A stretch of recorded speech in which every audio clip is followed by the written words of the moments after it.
Welcome back to another episode of The Radio Psychs, your premier podcast for insights into everything mental health. I'm Dr. Aaron Haddock. And I'm Dr. Rhonda Yu. We're psychologists who care about people and bringing science to practice. And we're so glad to have you join us. Please note that the information shared in this episode is solely intended for informational and entertainment purposes only and is not a substitute for professional medical or mental health advice, diagnosis, or treatment. Today's topic is the accuracy of your memories. Hey, Rondi, want to go grab a coffee? Of course. Do you remember that time you got lost at the APA conference in San Francisco? What? I don't remember that. Yeah, man. A bunch of us tried to reach you, but you didn't have your phone on. Eventually, we found you dazed and confused at a coffee shop next to the convention center. Really? Yeah. Mm-hmm. Want to go get some coffee? Sure. Hey, remember that time we found you all disoriented at the coffee shop next to the convention center in San Francisco? Oh. Yeah, I don't know how I got so lost. You looked so surprised when we walked in and found you. Coffee? Yeah. Hey, remember that time in San Francisco? I know. I was super lost. So glad I found that coffee shop, though. The coffee was pretty good. And man, I was so surprised when you guys showed up and found me. Coffee time? Sure. Hey, remember that time you got lost at the APA conference? Oh, wait, that wasn't you. I'm thinking of someone else. Wait, what?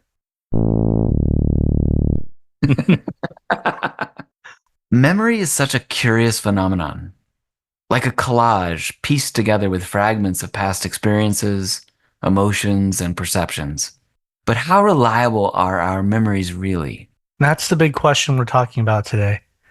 One that lies at the heart of some really remarkable studies in the field of memory research. Let's start with what's called the misinformation effect. That's a really important psychological phenomenon to talk about here. Imagine this. You witness a car accident.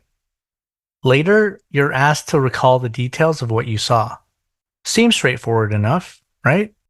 But what if, during questioning, you're subtly exposed to misleading information? Perhaps a suggestion that the cars were traveling at a higher speed than they actually were, or that the weather conditions were more severe than they appeared. There's a lot of evidence to suggest that many of us would incorporate the false details into our memories of the accident, blurring the line between fact and fiction. That's right. The misinformation effect refers to the tendency for exposure to misleading information to alter one's memory of an event. It's as if our recollections are shaped not only by the raw data of our experiences, but also by the subtle cues and suggestions that we encounter in the aftermath. Exactly. Consider, for instance, the classic Lost in the Mall experiment conducted in the 1990s. In this study, people were told a vivid story about how they got lost in a shopping mall as children. They were regaled with details, the sights, the sounds, the panic of being separated from their parents. But none of it ever happened. It was all fabricated, a clever ruse concocted by researchers. And yet, remarkably, many of them had come to believe the false memory, recounting their supposed ordeal with astonishing detail and conviction. Right. In the early 2000s, there was a study where people were shown a fake photograph of themselves in a hot air balloon and were convinced through suggestive questioning that they had taken a ride in a hot air balloon as children. Half of them created complete or partial false memories. In a more recent study published in the Journal of Psychological Science, researchers found it rather easy to implant false memories of past events in people with the use of fake news stories, especially if the fake news aligned with their beliefs. Almost half of the people in the study reported a false memory, and a third recalled specific details of these events that never happened. I found it so interesting that after the people were warned about possible misinformation, it only slightly decreased the rates of false memories. Yeah, these studies, along with many others out there, give us an idea of just how susceptible our memories are to suggestion and manipulation. Absolutely.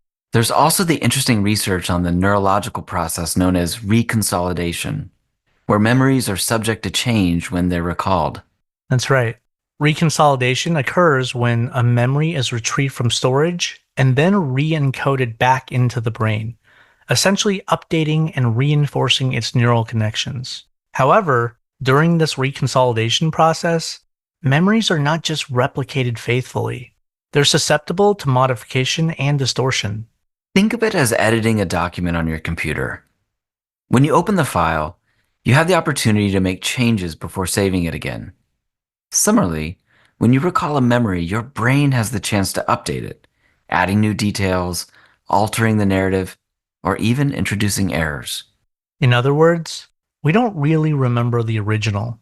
Instead, our memories are crafted from the revised editions we continually update. This phenomenon further highlights the fallibility of memory. Our recollections are not fixed and immutable, but rather fluid and subject to change. External influences, such as suggestions from others or even our own biases, can subtly shape how memories are reconsolidated, leading to inaccuracies and distortions over time. So, what does this mean for our mental health? It's a good question. While some might initially view the fallibility of memory as a concerning prospect, it's important to recognize that there are potential benefits within this understanding. Let's consider, for example, the impact that traumatic events can have on us. They can lead to significant mental distress and even psychiatric illness. But if memories can be changed, well, this presents opportunities for healing, doesn't it? Absolutely. By intervening in the memory storage process, we may be able to eliminate or mitigate the impact of traumatic memories. For example, recalling a painful memory in a context of positive emotion can alter the emotional tone of that experience. This means that it's possible to redefine our present despite our past. If we're stuck with a distressing memory, it's just one version of the truth, a truth that we have the power to revise and reshape. Absolutely. And this insight has profound implications for mental health treatment. Therapeutic approaches that leverage the malleability of memory, such as cognitive restructuring or exposure therapy, can help individuals confront and reframe their traumatic experiences, ultimately helping them to heal. Recognizing the fallibility of memory also encourages us to approach our thoughts and emotions with greater humility and curiosity. Instead of accepting our memories at face value, we can critically evaluate them, recognizing that they may be influenced by biases, suggestions, or distortions. This perspective fosters resilience and adaptability, allowing us to navigate life's challenges with greater flexibility and grace. It also encourages empathy and compassion in our interactions with others, recognizing that their experiences and perceptions may differ from our own. And that's a wrap. We hope this has been a memorable exploration of memory and our mental health. Take care and be well, everybody. Take care and be well.